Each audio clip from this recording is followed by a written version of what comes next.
This is the last Easter 2026 episode of Pressers by FedNet, news conferences from the United States Congress in podcast form for listening on the go. Pennsylvania Democrat and Air Force veteran Chrissy Houlahan led a news conference on March 27th to introduce the Warrior Act, a bill aimed at preventing gender-based exclusion in military ranks by codifying women's role in the military. She was followed that rainy morning by House colleagues Derek Tran, Pat Ryan, Gil Cisneros, Maggie Goodlander, and advocates. They expressed the need for inclusive military standards as a matter of readiness and diversity. The following material is protected by copyright. Hi, everybody. If you are Army, you say, if it ain't raining, we ain't training. And hoo-ah. And it's really nice to be here today. I wish we didn't have to be standing here today. So let me just jump right in and talk about what this very, very important bill does. This is called the Warrior Act that we're introducing today, that will make it very clear in law that no one can be excluded from a military job or from an assignment on the basis of their gender. And it requires that every single standard be tied to the real job itself, whether those demands are physical or technical, tactical or cognitive. Nothing more and nothing less. That's it. In principle, that's at the heart of this legislation. And frankly, it shouldn't be controversial or even necessary at all, because women's service in our armed forces has never been about special treatment. It's always been about the woman's capability, and it's never been a favor to be allowed to serve in our military. We earn that opportunity. We are held to the very same rigorous standards as our male counterparts, and we meet and exceed them every single day. Combat roles were open to women in 2016 only after extensive, rigorous review. And in the years since, women have continued to prove what we all know, that we are capable. Women have graduated at the top of officer training programs and at U.S. Army Ranger School. They have earned combat dive badges, combat infantryman badges, expert infantryman badges, and expert soldier badges as well. They've served as master gunners and company commanders, and 174 women have earned Ranger tabs. For those who understand what all that means, that's extraordinarily impressive. And it is clear evidence that women meet the standards and they embody a warrior ethos that our military demands. And yet, despite all of this, here we are. Secretary Hegseth has publicly cast doubt on the qualifications of female service members, not because of performance, but because of who they are. He claims to support gender-neutral standards while repeatedly singling out women. Now the Department of Defense is reviewing the effectiveness of women in combat, despite years and years of data and experience that already have answered that question. At a time when global threats are rising and our military may be called upon at any moment, Secretary Hegseth should be strengthening our force, not sidelining those who are qualified. We should be supporting everyone who is willing to serve, not pushing women out simply because they are not men. Current law still leaves room, implicitly and explicitly, for women to be excluded from certain roles. And under this leadership, we cannot afford that ambiguity. So that is why the Warrior Act is unfortunately necessary. This bill reinforces something equally important, that standards do matter. The American military has high standards, and we have strong women who meet them. And when we allow those women to serve, our military and our country are stronger for it. The Warrior Act is about building the strongest possible fighting force, and that means drawing on the full strength of the nation, all of us. It means trusting data over politics, and it means refusing to turn back the clock. Thank you very much for joining us here. I am very, very proud to turn it over to my friend and Representative Tran. Army. Army!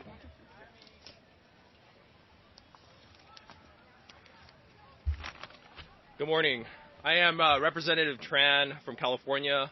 When I was 18 years old, I marched into an Army recruiter's office to give back to the country that has given my family so much. I serve with people from all walks of life, stood alongside men and women in uniform who taught me the true meaning of selfless service.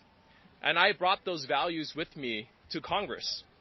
And I am honored to join Representatives Houlahan and Goodlander to introduce the Warrior Act.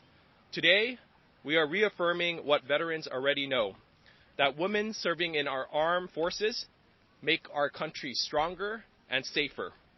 When you serve in uniform, you have a sacred bond with the people you serve with. And it doesn't matter who you are or where you come from. All that matters is your commitment to serve and your ability to do your job. The Warrior Act will ensure that anyone with the tenacity and talent for military service can join in the fight to defend our freedoms. This is about more than women's rightful place in our armed forces. It's about strengthening our military, improving readiness, and ensuring our national security for generations to come. When this administration insults the women who have committed their lives to service, they hurt recruitment, they hurt retention, and they hurt our national defense. We need the best possible soldiers in each and every role across the armed forces. I served under the immediate command of Sergeant First Class Cynthia Shelton for 4 years, and there is not a single soldier I would rather have watching my back than her. And today, I am proud to continue to stand alongside the women who have served and who continue to serve this great country. And I'm grateful to Representative Houlahan for her leadership on this issue. Anyone who makes this sacred commitment to serve deserves our respect. It's time for the Trump administration to learn that. Thank you so much. And next up is Rep. Pat Ryan from New York. Woo! Yeah. Making the umbrellas work here. Thank you. Good morning, everyone. Thank you for being out here in spite of the weather. I'll be very brief. One, I just want to say thank you and tremendous respect and appreciation to Representatives Houlahan and Goodlander for continuing this fight. And I've had the honor to serve alongside both of them on the Armed Services Committee for several years now, especially Representative Houlahan. And you want to talk about a ferocious fighter, seeing her battle on behalf of every American to have the right and the honor to do what all of us standing up here did, which is love our country so much that we're willing to put our lives on the line to do that. And I've seen her go toe-to-toe with these culture war-focused idiots, frankly, who don't know, they just don't actually, they don't know what they're talking about. And rather than focusing on the serious business of preparing for real war, which unfortunately we're in one of them now, they're focused on distractions and culture war BS that divides our country right at the time when we need to be coming together. So this legislation reinforces, as my colleagues have said, what we've known for 250 years, that this country is great and strong and our military is lethal because of the fact that we wrap our arms around every single patriotic American who wants to serve and bring their tenacity, their strength, their experience, their smarts and toughness to serve. Especially at this moment, we need everybody, all hands on deck who love the country and are willing to serve. So I'm confident that the American people are with us on this and understand that what makes us strong and lethal is bringing everybody into the force in this way. And again, I just want to reinforce from a personal perspective, the most lethal warrior that I know and have served with was a woman, and I would go to battle with her, just as Derek said, every single day of the week, month, and year. And I know all of us know that to be the case. But given the lies and the misinformation coming from this administration, from Secretary Hegseth, from a 5-time draft dodger in Donald Trump, we have to say that over and over again, and we will prevail in that victory. So thank you again. Thank you, Chrissy. Thank you, Maggie, and to all my colleagues here. And now my honor to introduce one of the most long-standing leaders in this area and someone that I've got to know and work alongside on several issues, Ms. Sue Fulton. Thank you. And thanks for holding my umbrella. You bet. Thank you, Pat Ryan, Army. If it ain't raining, we ain't training. Thank you so much to the members of Congress who are here today, especially Chrissy Houlahan, who inspires me constantly. 50 years ago, on July 7, 1976, I first raised my right hand to swear a solemn oath to support and defend the Constitution against all enemies, foreign and domestic. I was joined by 118 other young women and over 1,000 young men, not counting the disgruntled upperclassmen charged with our training. We were the first women cadets in West Point history, and the men were not pleased. We wore uniforms and gear designed for men. We learned to operate weapons designed for men and passed physical fitness tests designed for men. So as women in the United States Armed Forces throughout history have done, we persevered. We overcame every obstacle put in our path. We met and exceeded the standards. For me, I was chosen for company command as a lieutenant above 2 senior ranking officers based on my performance in the field. Just one of hundreds of thousands of women who haven't just met the standards but exceeded them. It took us years of proving our worth, but especially in Iraq and Afghanistan, it became undeniable that women have the grit and the courage to face enemy fire, to destroy the enemy, to lead and to rescue their fellow troops. Women proved themselves qualified for the toughest jobs in ground combat arms, and in the process brought their own talents and gifts to the fight. For the past 10 years, women have met the grueling male standards for combat arms, including infantry leadership and ranger school. At the same time, they often outperform their peers with superior problem-solving skills, maturity, leadership, and long-term endurance. Today, men take it for granted that women serve alongside them as part of the team. We've heard men cite how a woman helped them get through ranger school.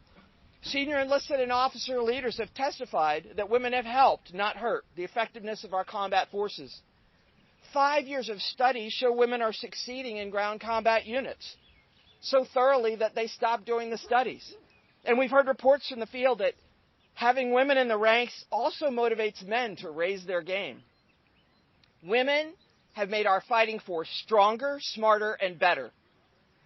The last thing we need for our fighting forces is to disqualify people based on ideology and prejudice, especially from a secretary who, as it was quoted in the New York Times this morning, wouldn't stand next to a black female general, who is eliminating black and women candidates for senior leadership. We need all the talent available to keep America safe. We need people who have the competence, character, and commitment to serve, period. Nothing else matters. Thank you. I'll be followed by Kayla Williams, who is an Army veteran, combat veteran, and a senior advisor to the Vet Voice Foundation. Kayla? Thank you so much for that introduction, Sue, and thank you all for including me today. I'm proud to stand alongside all of these leaders representing the Vet Voice Foundation and our 2 million supporters nationwide. I'm Kayla Williams. 23 years ago this month, I took part in the initial invasion of Iraq as part of the 101st Airborne Division Air Assault. As an Arabic linguist able to translate between our troops and the local population, I went on combat foot patrols with the infantry in Baghdad with no plates in my flak vest because at the time women weren't allowed to be in combat, so they weren't issued to me. As we all learned, of course, enemy fighters and roadside bombs don't care about your MOS or your gender. All that mattered was that I could do my job, which I did, including during months as the most forward deployed female soldier with conventional U.S. forces. None of this is remarkable. Women have always served. Recognizing how essential women troops were for accomplishing the mission and the critical role played by hundreds of thousands of women like me, over a decade ago, civilian and military leaders with decades of honorable service and deep expertise rescinded the combat exclusion policy. Since then, women have succeeded in every role opened to them. Thousands are now serving in combat arms jobs and units. The vast majority of today's troops have only served under this policy. They have worked alongside women throughout their military careers. Whatever challenges there were to integrating women have long been solved. But today, all of this hard-won progress is at risk because of Pete Hegseth, a tabless leg with zero integrity who doesn't believe that women belong in combat. It's hard to believe that an infantry major with neither a Ranger tab nor airborne wings and no history of company command is the man pretending no woman can succeed where he personally has failed. Ignoring decades of research and the thoughtful judgment of those with far more knowledge and experience, Pete Hegseth wants to impose his extremist ideological beliefs on all the armed forces. And if he succeeds, it will have devastating effects on our readiness. It's absurd to think that brawn is the only thing that matters in combat. Audie Murphy, the most decorated American in World War II, was my height. Excluding half the population during an ongoing recruiting crisis while launching into another war is absurd. Here in the United States of America, our diversity is our strength. Diversity is lethality, and women make combat arms units stronger, smarter, and better. We cannot risk going back to ridiculous rules that forced commanders to attach women where they were needed in Iraq and Afghanistan because we couldn't be assigned to those units just because of one insecure man's whim. That's why this legislation is so important, and I urge Congress to pass it as quickly as possible. Thank you so much. I'm going to turn it over now to Representative Cisneros.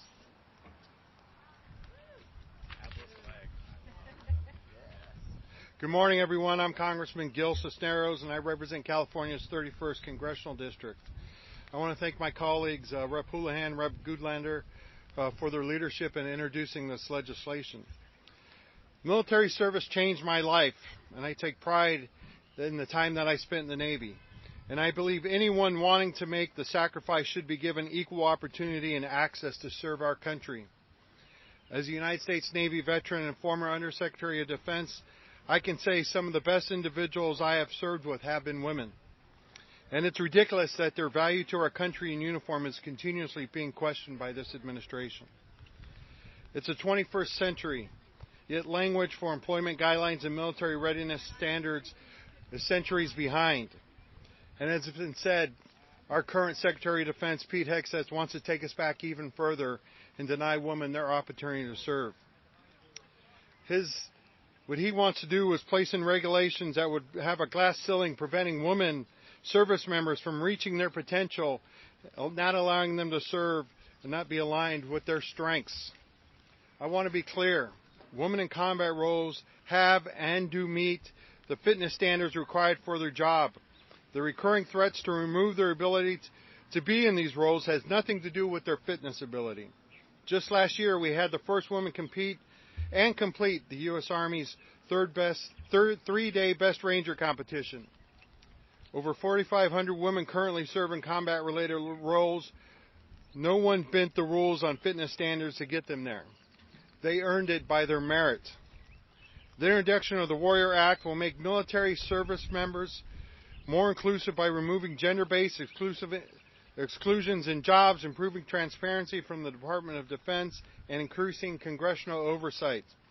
With this legislation, we can ensure that anyone qualified for a military service role is eligible to be considered through fair, holistic evaluation based on their ability, regardless of their gender identity. In our globalized world, it is important that our nation's defense are as strong as possible, and diversity is an asset. This legislation makes the military inclusive for qualified individuals to serve. Thank you for joining us today for the introduction of this important legislation. And with that, I'll turn it over to my colleague, Representative Goodlander. Thank you, Gil. Kayla, I think you should be the Secretary of Defense. Just want to say that at the top. Sue, it's an honor to be with you, and to all my colleagues, especially to Congresswoman Chrissy Houlahan, the ultimate warrior. I would go to battle with you anywhere, Chrissy, and I'm grateful that you brought us all together this morning. I represent the state of New Hampshire, and our motto is live free or die. America, to just put it plainly, we are the land of the free because we are the home of millions of women who have worn the uniform, who have raised their hand, sworn an oath to our Constitution, put their lives on the line answered the call to serve. We've got 250 years of glorious history where we've seen time and time again women step up to the fight to serve our country, to make us the greatest fighting force the world has ever known. This has been through grit, through excellence, through commitment, and through a deep love for our country and our Constitution. Over the last year, we've seen so many times an administration and a Secretary of Defense who has no business serving in that role, who defies common sense, who defies our Constitution, and, well, we have him at it once again here. We are introducing the Warrior Act because it is a common sense bill that's going to make our military stronger, it's going to make our country safer, and that's going to vindicate the most basic principle of our Constitution, that if you are up for the job, if you can meet the standards, in America you get a fair shot. And that's what brings us here today. It's an honor to be working alongside these patriots who love our country, who've got the common sense that we need right now in America, in the middle of a war of choice and a crisis of the president's own creation. So may God bless our troops, may God bless this great country, and let's get the Warrior Act signed into law. Thank you.